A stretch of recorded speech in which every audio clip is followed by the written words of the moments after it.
क्या बात है अली? जब से घर से आए हो परेशान लग रहे हो। कुछ नहीं, बस ऐसे ही। ऐसे ही कोई इतना परेशान नहीं होता, और वैसे भी तुम पहले भी परेशान होते हो, लेकिन इस दफा बात अलग है। बस ऐसे ही गुस्से में अमल को थप्पड़ मार दिया।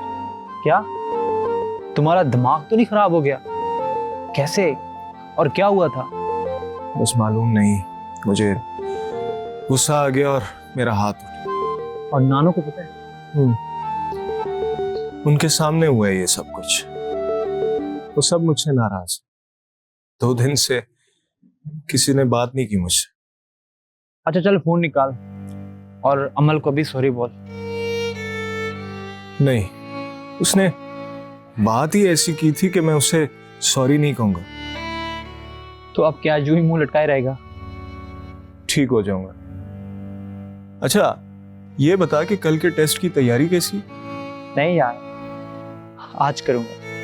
वो कल अंकल और आंटी की वेडिंग एनिवर्सरी थी, उनके साथ डिनर पे चला गया था। खूब मौजे कर रहा है तू। अच्छा, और वो कजन का क्या हाल है? ठीक है वो भी। शारिक मियां, कजन पर तवज्जो कम दे और पढ़ाई पर फोकस ज्यादा कर। अगर नौकरी मिलेगी तो लड़की मिलेगी ना। अच्छा चल अब यार नोट्स दे मुझे। अच्छा